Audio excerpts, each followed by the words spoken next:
Bonjour à tous et bienvenue. Depuis la sortie mouvementée de Vinicius lors du dernier Classico, il n'y a presque pas une journée sans un article ou une rumeur autour du management de Xabi Alonso, avec cette question sous-jacente, est-ce qu'il n'a pas déjà perdu le vestiaire? Ce qui est assez surréaliste puisque donc ça ne fait pas 3 mois, et on le rappelle en termes de résultats, le Real est premier en Liga, et bon, même s'il y a une défaite face à Liverpool en Ligue des Champions, globalement il n'y a pas de souci, surtout si tu compares aux résultats de l'année dernière. Alors pourquoi un tel empressement? Et surtout, vous remarquez que ça vient de plusieurs médias, de plusieurs journalistes, avec des réseaux d'informateurs différents. C'est-à-dire qu'on peut imaginer des choses un peu orientées ou exagérées, mais là, quand ça vient de partout comme ça, tu te poses des questions. Surtout que là, il y a un premier couac, entre guillemets. La semaine dernière, défaite donc en Ligue des Champions, et match nul, assez piteux il est vrai, au Rayo. Et ces deux résultats ont agi comme un crescendo autour des articles et de la pression autour justement de Xabi Alonso. Et comme vous allez le voir dans cette vidéo, elle fait suite en fait à celle que j'ai tournée autour de Vinicius, de tout le business qu'il y a derrière, etc. Là, ça va nous permettre d'aller encore plus loin, parce que ça fait aujourd'hui, je dirais, à peu près 2 ans que je fais des vidéos régulières, on va dire, sur les coulisses du Real, parce que comme vous allez voir, la situation de Xabi Alonso, elle est très représentative d'une chose qu'on explique depuis longtemps, c'est la division au sein du club, et notamment au sein de sa direction. On va démarrer tout de suite avec la question, donc est-ce que Xabi Alonso a déjà perdu son vestiaire? Alors, on n'ira pas jusqu'à là. Par contre, il y a une défiance de certains joueurs, et notamment de ceux qui ont un statut vis-à-vis d'Alonso. Hier, un journaliste espagnol, M. Picon, a mis un post très intéressant, parce que non, ce n'est pas le volume de travail le problème, pas du tout. C'est plus davantage du management, et on va détailler lorsqu'il explique le contrôle que Alonso veut, c'est-à-dire sur le terrain et même un petit peu en dehors. Qu'est-ce qu'on entend par le contrôle en dehors potentiellement du terrain? Je vais vous donner un exemple en fait qui va l'illustrer. C'est que l'année dernière, on l'avait déjà dit, c'était le Club Med. La dernière année d'Ancelotti au Real, c'était la roue libre. Mais de tout le monde, la direction, les joueurs, le staff. C'est-à-dire qu'il y avait un absentéisme aux entraînements presque jamais vu. Tout le monde faisait un peu ce qu'il voulait. Et il y avait énormément de liberté. Évidemment, les joueurs, ils ont pris goût aussi à ça. Et on a vu les résultats que ça a donné l'année dernière. Et donc, exemple tout bête, mais après le match face à Mallorca, on m'expliquait, au lieu de rentrer tous à Madrid, il y a des joueurs, non, ils prenaient l'avion privé, ça allait à Ibiza, etc. Et tout. Bon, en gros, c'était OK.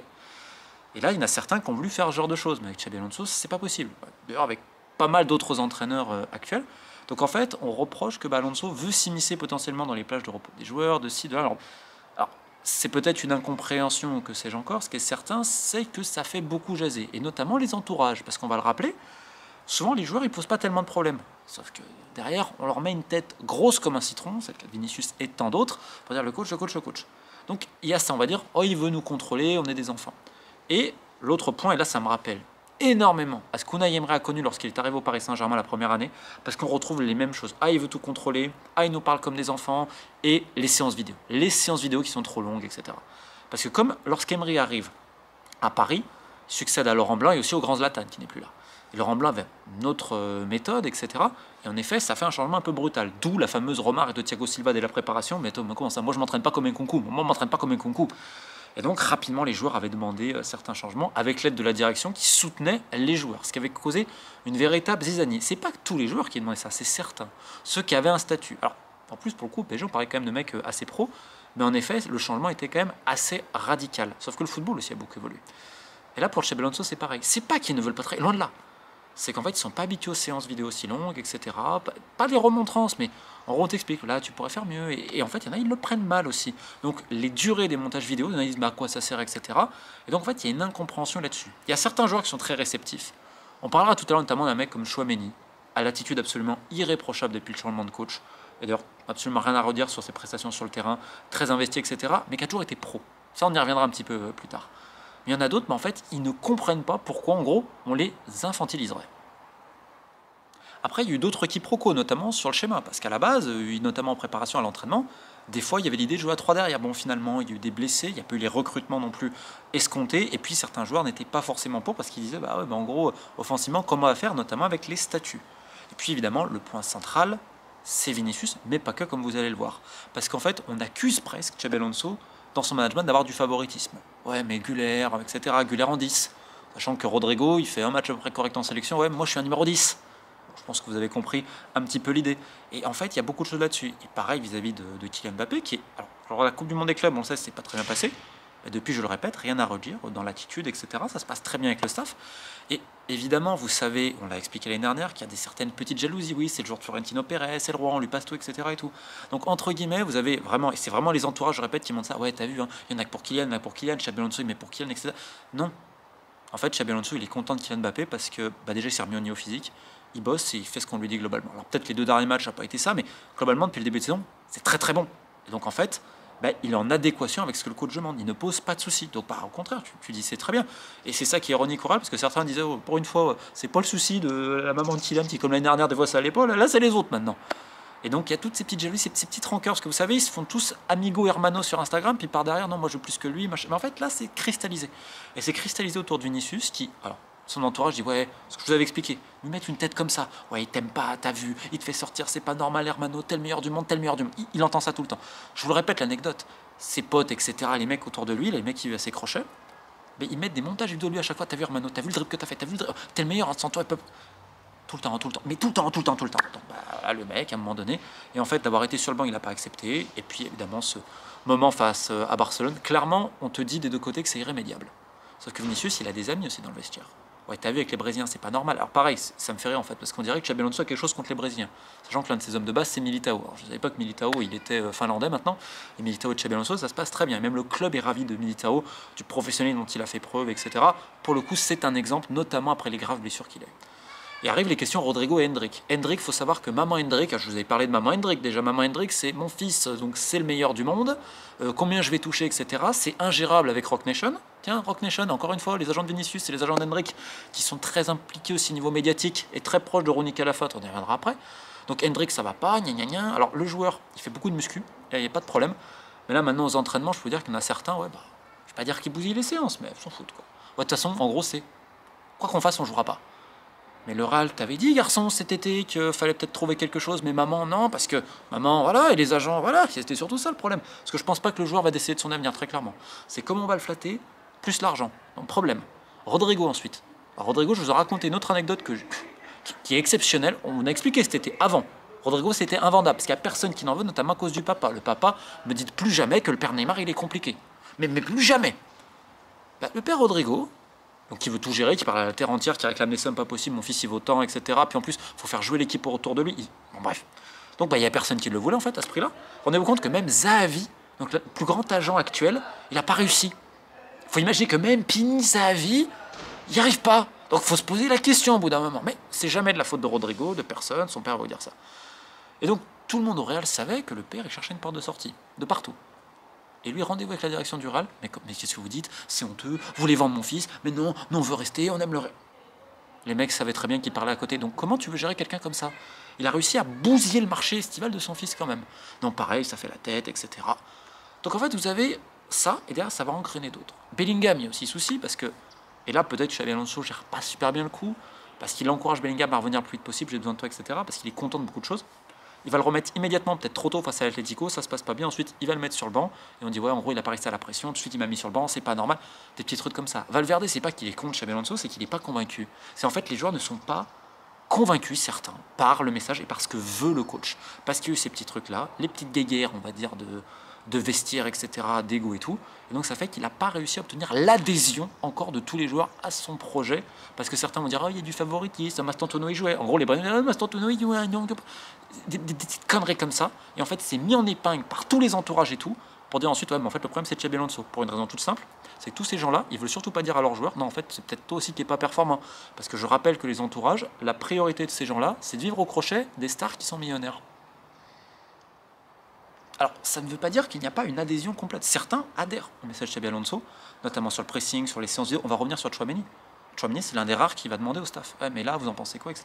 Il est très investi à ce niveau-là. Même Mbappé, très investi aussi à ce niveau-là. Carreras, il en a fait un homme de base. Alors, ça met aussi un autre problème, c'est que certains disent, ouais, mais les remplaçants ne jouent jamais. Certains s'interrogent du rôle de Fran Garcia, d'autres, évidemment, l'utilisation de Trent Arnold. Pourquoi faire venir Trent Arnold si pour le moment c'est compliqué? Mais en fait, ce qu'on oublie, c'est que Xabi Alonso a une manière complètement différente de fonctionner que Carlo Ancelotti. Et en fait, c'est vrai que peut-être ça a été trop fort d'un coup, mais quand tu vois l'année dernière du Real, je suis désolé, elle est catastrophique. Dans tous les gros matchs, tu t'en prends une. Je ne pouvais pas continuer comme ça. Les mecs sont très installés et tout. Ensuite, il a peut-être été un peu dur, on le reproche un certain type de management, etc. Mais en fait, l'ensemble du vestiaire n'est pas contre Xabi Alonso. Il y a des gens qui le voient très bien. Prenez par exemple le Militao, il y a absolument aucun souci. Güler évidemment, mais Güler il est cool. Je vais vous donner une anecdote toute simple sur Güler. Il a encore 20-21 ans, donc il ne peut pas être toujours régulier. Mais c'est pas le mec, on va dire, qui aime pousser de la fonte. Bon, et bah on lui dit des fois de faire du renforcement physique, etc. Mais le jour il le fait.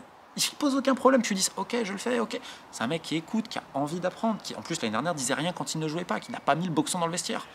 Le problème, donc, comme vous le voyez, c'est que si tu regardes même sur l'ensemble de l'effectif, là, notamment les mecs comme Carvajal, comme Alaba et Rudiger, ça devait être 3, alors pas forcément pilés sur le terrain, mais notamment en dehors. Parce que ce sont non seulement l'expérience, mais ce sont des bonnes personnes de vestiaire, surtout Alaba. Alaba, c'est un patron de vestiaire, c'est, je dirais, il est dans la lignée des Modric dans cette mentalité-là. En plus, il est très altruiste, il aide beaucoup les jeunes, il sait ce que c'est d'avoir gagné. Le pauvre, malheureusement, il a eu tellement de blessures. Et si vous regardez bien, Xabi Alonso, il fait quoi? Dès qu'il pouvait mettre Carvajal, il l'a voulu remettre. Alaba, dès qu'il pouvait, etc. Et il va y avoir même un mec comme Rudiger qui est très important à ce moment-là dans la dureté. En fait, vu qu'ils sont blessés, c'est compliqué. Donc tu perds 3 éléments quand même majeurs à ce niveau-là, on va dire, pour recadrer un petit peu et mettre un peu plus de professionnalistes. Des mecs, on va dire, des soldats sur lesquels tu peux t'appuyer. Donc ça t'écourte un petit peu le vestiaire et quand les chats ne sont pas là, il y a certaines souris, en effet, elles dansent.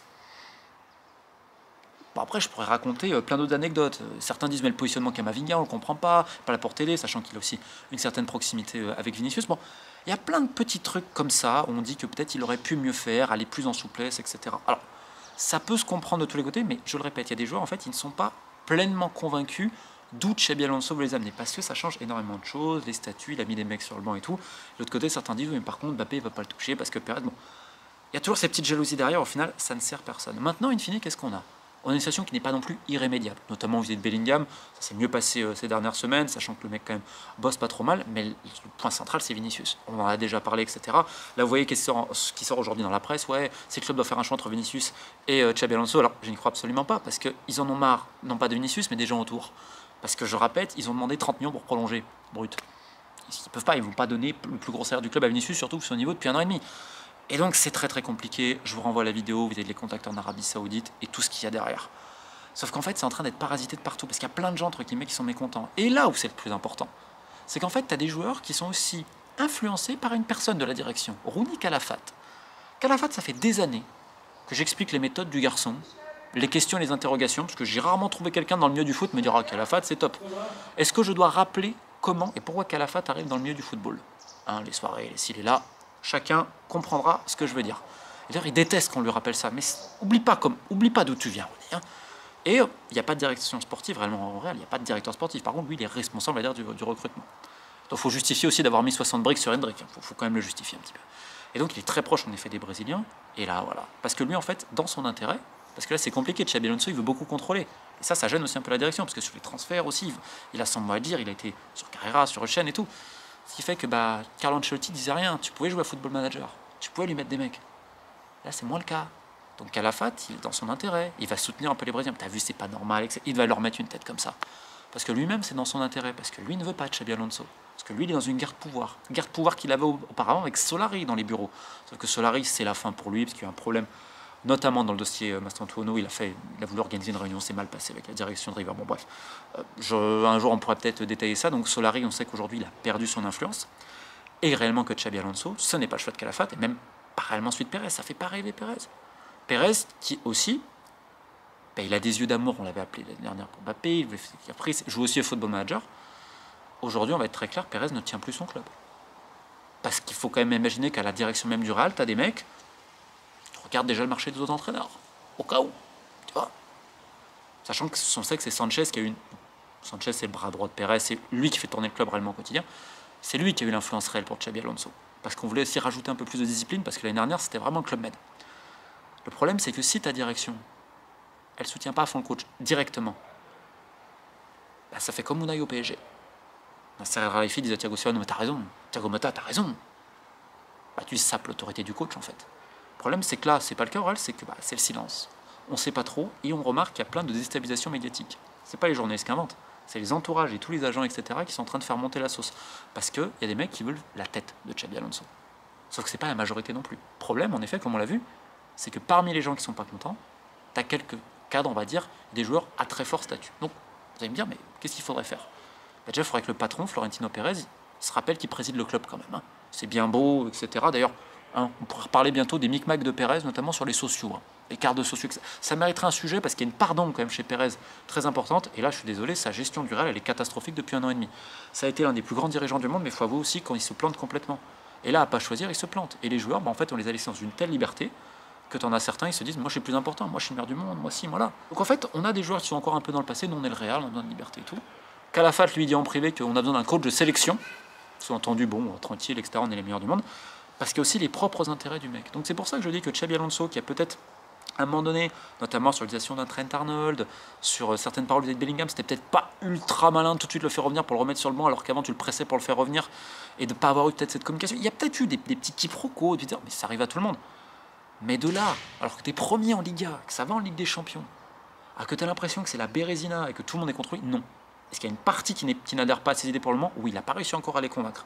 Donc maintenant, il va peut-être falloir se parler tous ensemble, et surtout que la direction du Real, elle rappelle qu'elle commande, et que les joueurs, et que le staff qui voulait, ça reste des employés du club. Donc les prochaines semaines risquent d'être assez agitées, parce qu'en fait, il y en a qui disent, dès que le calendrier va se compliquer, il y a notamment un enchaînement, visiblement, City, Bilbao, etc., en fait, c'est pas avoir beaucoup de pression. Regardez, une défaite, un nul, tu as l'impression que c'est le cataclysme absolu. Et les mecs ne se cachent presque pas. Donc derrière, on l'a vu, il y a les intérêts d'agents, des transferts, de pognon, d'influence. En fait, on a l'impression que le club, contrairement à avant, l'église n'est pas au centre du village. Et c'est quand même assez terrible de voir ça au Real. Pour terminer, pour ceux qui s'intéressent un petit peu au management de Xabi Alonso, je vous mets un article du Guardian, non c'est pas de moi, un article à ce sujet, sur ses débuts notamment, comment il s'y prenait, etc. Parce que c'est très intéressant. Ça vous permettra aussi de comprendre un petit peu mieux cela. Et même si, en effet, il y a une évolution aussi du personnage, certains quand même au club sont très étonnés, par exemple que Fran Garcia joue quasiment jamais, même que Gonzalo Garcia. Enfin, c'est pas qu'ils veulent beaucoup, mais tu as l'impression qu'il joue très très peu. Alors, des fois peut-être un peu buté, peut-être qu'il va faire davantage de turnover plus tard, parce que certains commencent déjà à tirer un petit peu la langue physiquement. On voit que le pressing est un peu moins en place. En tout cas, il y aura sans doute des adaptations du staff, mais ce qui est certain, c'est que si ça continue à faire les messes basses, etc., et tout, et des déstabilisations comme ça à l'intérieur même du club, je le répète, souvent on croit que l'ennemi est à l'extérieur, mais au Real, visiblement, non, il est à l'intérieur. Sur ce, keep the faith.